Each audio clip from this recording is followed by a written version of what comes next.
Apat na warship ng China, hinarang ang isang barko ng Pilipinas. Isa laban sa apat, at inutusan ng China ang barko ng Pilipinas na umalis, subalit hindi ito nagpatinag. At ang ginawa ng kapitan ng BRP Diego Silang ay kahanga-hanga. Ito ang tunay na nangyari sa Bajo de Masinloc.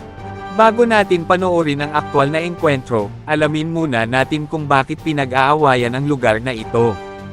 Ang Bajo de Masinloc, o Scarborough Shoal, ay 124 nautical miles lang mula sa Zambales. Pasok ito sa 200-mile exclusive economic zone ng Pilipinas ayon sa UNCLOS. Dito nangingisda ang mga mangingisda ng Masinloc, Infanta, at Subic. Noong year 2012, kinuha ito ng China. Noong year 2016, nanalo ang Pilipinas sa kasong ito laban sa China.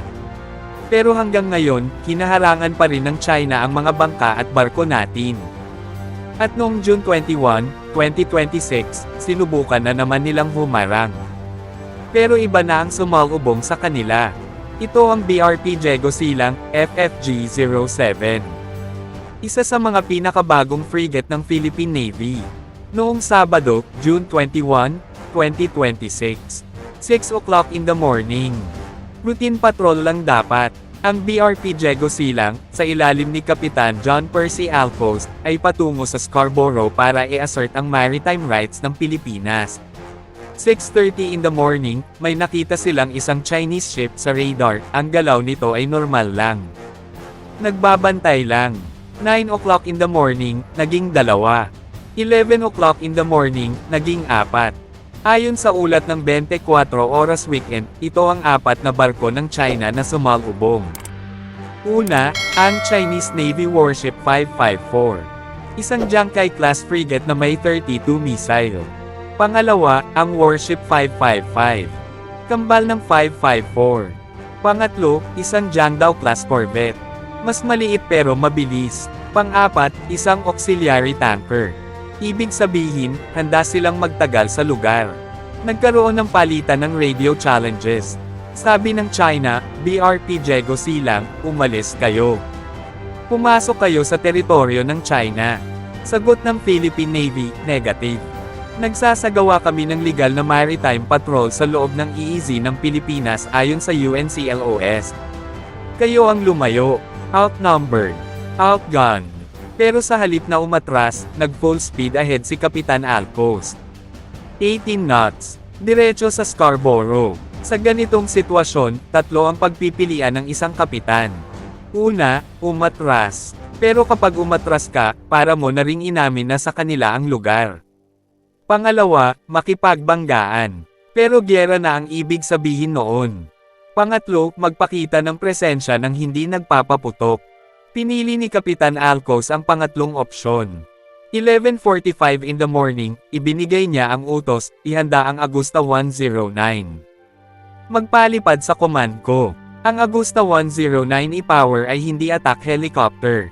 Surveillance helicopter ito. May camera at sensor. Ang bilis nito ay 168 knots. Pero kapag pinalipad mo ito habang napapaligiran ka ng 4 na warship, malinaw ang mensahe. Ang mensahe, hindi kami natatakot. At lahat ng ginagawa ng China, binibidyohan namin. 12:10 in the afternoon. Habang tumatakbo ang barko ng 18 knots. Habang binabantayan ng Warship 554. Lumipad ang helicopter ng Pilipinas. Ang misyon ng piloto ay lumipad sa taas ng Bajo de Masinloc. Sa altitude na 300 feet, kinunan niya ng video ang buong lugar para i-document ang sitwasyon. Ang nakita niya, wala na ang structure na dati nang nai-report sa lugar. Ibig sabihin, tinanggal na ito ng China bago pa dumating ang barko at ang media. Pero habang nasa himpapawid ang helicopter ng Pilipinas, may sumunod sa kanya. Isang Chinese Maritime Patrol aircraft ang lumipad sa taas niya. 17,000 feet ang altitude. Ang tawag dito ay, buzzing. Isa itong paraan para ipakita na binabantayan kanila. Sa baba, hindi, inalis ng Warship 554 ang tingin sa BRP Diego Silang. 6 na oras silang binuntutan. Nagkaroon ulit ng palitan ng radyo. Sabi ng China, pumasok ang helicopter ninyo sa airspace namin nang walang pahintulot. Banta ito sa seguridad namin. Sagot ng Philippine Navy, nasa teritoryo kami ng Pilipinas. Kayo ang lumalabag sa international law. Sumunod kayo sa COLREGS. Chinese warship, you are advised to leave immediately. Stay clear from our passage. Navy warship 7, your helicopter enters into the territorial airspace of China's Hualien Dao without the approval of the Chinese government pose a threat to our security. Otherwise, we will take a measure. This is Philippine Navy Warship 7 conducting lawful operation. You are advised to leave immediately. Stay clear from our passage in accordance with the collision regulations. Over. Your Philippine Navy will continue to assert our maritime rights and jurisdictions over Bajo de Masinloc to ensure that we exercise sovereignty over waters that belong to the Filipino people. That the structure previously reported or was already gone. Practically, wala na pong laman, wala na po yung structure na report po dati. Ngayon, marami ang nagtatanong. Bakit hindi na lang nagpa-water cannon ang BRP Diego silang tulad ng ginagawa ng Coast Guard? Simple ang sagot, iba ang Navy sa Coast Guard. Una, show of force. Ang frigate ay may missile. Kapag binomba mo ito ng tubig, pwede kang kasuhan ng act of war. Kaya hindi gumamit ng water cannon ang China. Pangalawa, ang pagpapalipad ng helicopter ay isang uri ng de-escalation. Sa halip na magpaputok, nagpakita lang ng presensya. Professional ito at pasok sa rules-based approach. Pangatlo, may kasamang media ang misyon.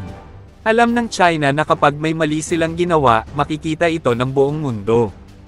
Ayon sa Armed Forces of the Philippines, successful ang patrol. Napatunayan nila na kaya nilang mag-operate sa Scarborough kahit 4 ang barko ng China. Sabi ni Kapitan Alcos, patuloy naming igigiit ang maritime rights at jurisdiction ng Pilipinas sa Bajo de Masinloc. At iyan ang buong kaganapan sa panghaharang ng 4 na warship ng China sa isang frigate ng Pilipinas. At ang resulta ay nakapasok pa rin ang Philippine Navy sa Bajo de Masinloc. Kung proud ka sa ginawa ng BRP Diego Silang at ni Kapitan Alcos, mag-comment ka ng Bravo Zulu. Iyan ang ibig sabihin ng well done sa Navy. Mag-subscribe para sa susunod na update sa West Philippine Sea. Dahil hanggat may isang barkong Pinoy na lumalaban, hindi nila makukuha ang atin.